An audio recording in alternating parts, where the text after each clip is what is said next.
आज की कहानी है माँ आपने ऐसा क्यों किया। बहू रीता, शनिवार को आ रहे हो ना तुम लोग। तुम्हारी सुरभि दीदी भी आ गई है गर्मी की छुट्टियाँ बिताने। जी मम्मी जी। और हाँ बेटा, हम सोच रहे हैं कि उस दिन सत्यनारायण भगवान की कथा भी करा लेंगे। ठीक है मम्मी जी, मैं आ जाऊंगी। आज तो ऑफिस है, शनिवार इतवार हम आपके साथ ही बिताएंगे। सोमवार को सीधे वहीं से चिया को क्रैच छोड़ते हुए ऑफिस चली जाऊंगी। ठीक है बेटा, फ़ोन रखती हूँ, कहकर रमा जी ने फ़ोन रख दिया। अशोक जी व रमा जी का एक बेटा अमर, बहू रीता व पोती चिया है तथा उसकी एक बेटी सुरभि है जो गर्मी की छुट्टियों में अपने बच्चों के साथ आई है। रमा जी के बेटा बहू गुड़गांव में किराए के फ्लैट में रहते हैं। उनकी नौकरी वहीं है, तो ग्रेटर नोएडा से अप डाउन करना मुश्किल होता था, इसलिए मम्मी जी के कहने पर रीता अपने परिवार के साथ वहीं रहती है। अक्सर ही शनिवार इतवार को अपनी मम्मी जी के पास आ जाया करती है। शाम को ऑफिस से लौटते समय रीता व अमर सीधे ही आ गए और साथ में 3 साल की पोती चिया भी।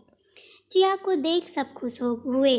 दादा दादी कहते रमा जी के पीछे दौड़ रही थी। रमा जी व अशोक जी बहुत खुश हैं, आज उनका पूरा परिवार इकट्ठा है। रमा जी व सुरभि ने सारा खाने का इंतजाम कर लिया था। रीता बहू ने आते ही जल्दी से हाथ धो के सबको खाना खिलाया। खाने के बाद सब बैठ के खूब बातें किए, चिया से खेले। उसके बाद सब लोग सोने चले गए। अगले दिन रीता ने सुबह उठकर किचन संभाल लिया। सुरभि दीदी व उनके बच्चों के पसंद का खाना बनाया। सब बहुत चाव से खाना खाए। पूरा दिन यूं ही बीत गया। रमा जी रात में बोली, रीता व सुरभि तुम दोनों कल सुबह जल्दी उठकर तैयारी कर लेना। ठीक है मम्मी जी। रीता व सुरभि ने सुबह जल्दी उठकर सारी तैयारियां कर ली। रमा जी फिर बोली, तैयारी तो तुम दोनों ने कर ली, जाओ अब कपड़े बदल लो, पूजा का समय हो रहा है, पंडित जी वो सारे मेहमान आते होंगे। रीता ने बोला ठीक है मम्मी जी कहकर चिया को लेकर चली गई। सुरभि भी नहाने चली गई। रीता चिया को तैयार कर खुद एक साधारण सी साड़ी पहन तैयार हो गई। तभी रमा जी उसके कमरे में कुछ पूछने गई। उन्होंने देखा रीता बहुत ही सिंपल साड़ी पहनी है। अरे और कुछ पहन ले बेटा, मैं और कुछ लाई नहीं, यही रखी थी यहाँ पर तो यही पहन लिया। मैं अभी और साड़ी लेकर आती हूँ। रमा जी अपनी अलमारी से साड़ी निकालने लगी। तभी उनकी नज़र सुरभि की खुली अटैची पर पड़ी, जिसमें उनकी पसंद की पिछले साल की दी हुई साड़ी दिख रही थी। उन्होंने वह साड़ी निकाल कर ले जाकर रीता को दे दिया। रीता पहन के तैयार हो गई। पूजा में जब सुरभि ने अपनी साड़ी भाभी को पहने देखा तो उसको बहुत ही खराब व बुरा लगा। दिन भर सुरभि को वह कचोटता रहा। जब पूजा निपट गई, सब लोग चले गए, तब रात में वो अपनी माँ से बोली, माँ आपने ऐसा क्यों किया? क्या हुआ बेटा? आपने भाभी को मेरी साड़ी क्यों दी? मुझे कितनी पसंद थी वह मेरी यह साड़ी। अरे बेटा, यह तो तुम्हारी पुरानी साड़ी है, तो क्या हुआ? अभी तक तो मैंने यहाँ अपने मायके में नहीं पहनी थी, अब तो सब उसे भाभी की ही समझेंगे। रमा जी समझाते हुए बोली, बेटा रीता अच्छी साड़ी लाना भूल गई थी। वो बहुत ही सिंपल सी साड़ी पहन के तैयार भी हो गई, पर मुझे वो साड़ी अच्छी ना लगी। पर वह कुछ नहीं, वह भी तो तेरी बहन जैसी है, एक दिन पहन ली तो क्या हुआ? मैं तो अपनी ही साड़ी देने वाली थी, पर तेरी अटैची में यह साड़ी पर नज़र पड़ी जो कि मुझे पसंद थी, तो मैंने यही दे दिया।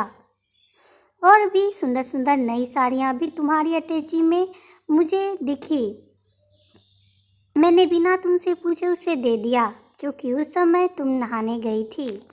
बेटा तुम ननद भाभी 2 ही लोग तो हो, तुम्हारी भी तो कोई बहन नहीं।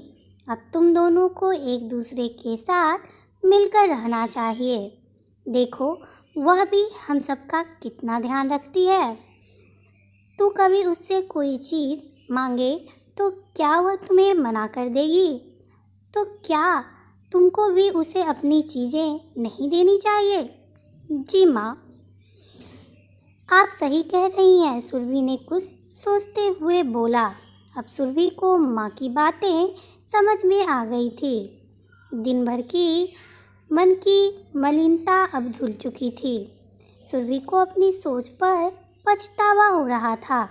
तभी दौड़ती हुई चिया बुआ बुआ कहते कमरे में आई और बोली, बुआ, मुझे लोरी सुना के सुलाओ ना, मैं आज आपके साथ ही सोऊंगी। सुरभि उसको गोदी में लेकर प्यार करने लगी।